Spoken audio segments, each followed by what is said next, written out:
हरियाणा, चंडीगढ़, पंजाब दौरा, 25,000 करोड़ की परियोजनाओं का उद्घाटन, शिलान्यास, पहली हाइड्रोजन ट्रेन को हरी झंडी दिखाएंगे प्रधानमंत्री। सबसे महत्वपूर्ण पक्ष यह है कि राजनीति विकास से जुड़े हमारी सहमति या असहमति हो सकती है।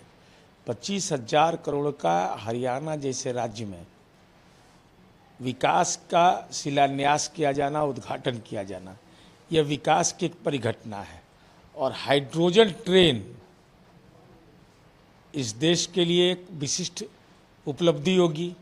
अब इस पर भी नकारात्मक अगर कोई राजनीति का एजेंडा तय करेगा तो यही है विपक्ष की नकारात्मक राजनीति। वंदे मातरम बिल लाने की तैयारी, अपमान या गायन में बाधा डालने पर सजा का प्रावधान लाने की तैयारी में। वंदे मातरम अथवा जनगण मन ये राष्ट्रीय अस्मिता का प्रतीक है, राष्ट्रीय गौरव का प्रतीक है। अब वो कौन सा विधेयक आने जा रहा है मैं नहीं जानता, लेकिन वंदे मातरम का हर छंद इस देश में हर व्यक्ति को याद रहे, इसकी व्यवस्था भी सुनिश्चित करना चाहिए। पंजाब से मुलाकात नहीं की। कि अब ये कांग्रेस पार्टी का अंदरूनी संकट है। कांग्रेस पार्टी क्षेत्रीय पार्टी के रूप में सिमटती जा रही है। कांग्रेस पार्टी का राजनीतिक गठबंधन अगर दूसरे राज्य में होता है तो उसको राजनीतिक बीपीएल मान लिया जाता है। जिस पार्टी ने बिहार जैसे राज्य में 45-50 वर्ष तक राज किया हो, उसका हालात यह है कि माननीय राहुल गांधी जी लालू जी के घर जाते हैं और मीट बनाने का ट्रेनिंग लेते हैं या ट्रेनिंग देते हैं। तो यह हालात तो कांग्रेस का है, तो कांग्रेस तो अपनी विपन्नता पर रोएगा। एनसीपी और एससीपी नेताओं की शिंदे से मुलाकात, जयंत पाटिल और जितेंद्र अहवाड की लगातार बैठकों से महाराष्ट्र की राजनीति गर्म। ये महाराष्ट्र की राजनीति गर्म नहीं है, महाराष्ट्र की राजनीति रास्ते पर है। माननीय शरद पवार जी इस देश के राजनेताओं में एक महत्वपूर्ण है। उनकी मुलाकात एकनाथ शिंदे से होती है तो राजनीति की फड़फड़ाहट बढ़ जाती है। अब उनके और नेता लोग मिल रहे हैं दूसरे दलों के, तो राजनीति की तड़तड़ाहट बढ़ गई। अब हालात ये है कि जो गठबंधन है महाराष्ट्र के अंदर, जो राज सत्ता पर बैठा हुआ है, वह तालियों की गड़गड़ाहट से जनता उसका स्वागत कर रही है और दूसरी तरफ शोक क्रंदन प्रारंभ हो गया है।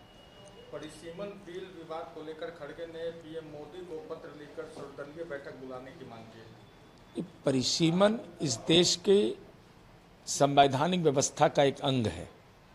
सर्वदलीय बैठक होगा या क्या होगा ये तो केंद्र सरकार तय करेगी। पत्र भी लिखने का आपको अधिकार है मल्लिकार्जुन खड़गे जी, और साथ ही साथ आप संसद में भी अपनी बात कह सकते हैं। अभी मानसून सत्र चल रहा है, तो ये परिसीमन आवश्यक है कि नहीं, या और इसके मापदंड क्या होंगे, या जब मापदंड आएगा तब इस पर विमर्श की जरूरत है। आरजेडी में मृत्युंजय तिवारी का इस्तीफा हो गया है। मृत्युंजय तिवारी ने पार्टी छोड़ते हुए नेतृत्व पर गंभीर आरोप लगाए। ये राष्ट्रीय जनता दल का अंदरूनी मामला है। मृत्युंजय तिवारी जी उनके पार्टी के प्रखर प्रवक्ता थे और अपनी बात को मजबूती के साथ रखते थे। तो जहाँ ज्ञान होगा वहाँ राष्ट्रीय जनता दल को परहेज है। तो राष्ट्रीय जनता दल ने उनकी बात को तवज्जो नहीं दिया। तवज्जो देगा क्यों, कौन देगा? तेजस्वी यादव विपक्ष के नेता है राष्ट्रीय जनता दल के, वह बिहार प्रवास कम करते हैं। दूसरे राज्यों में खासकर बंगाल प्रवास उनका बहुत होता है। आजकल तो सुना यूरोप गए हुए हैं, बहुत बड़े उद्देश्य के लिए गए हुए हैं। अमेरिका, ईरान और इजराइल के बीच जो अभी परेशानी चल रही है, दुनिया संकट झेल रहा है, उसमें मध्यस्थ की भूमिका निभाने को तैयार है। अब उनकी उपयोगिता वहाँ है और आप उनको खोज रहे हैं कि राष्ट्रीय जनता दल के अंदरूनी सवाल पर। रेखा गुप्ता की हार तो तय है बांकीपुर से, तो हार का मत्थे पर अपने ठीकरा क्यों फोड़ेंगे? विधानमंडल के सत्र में भी लगता है नहीं मिलेंगे। कहाँ है तेजस्वी यादव? क्या है लोकेशन? आपने विधानसभा के स्पीकर को परंपरा के तहत लिखित रूप से दिया है कि नहीं? पूरा ब्यौरा दीजिए। आप कहाँ हैं? चूंकि सरकार के खजाने से वेतन लेते हैं तो काम लेने का भी अधिकार सरकार को है। एक राष्ट्र एक चुनाव को लेकर जेपी सिंह ने यूपी में 3 दिवसीय परामर्श कार्यक्रम को पूरा किया?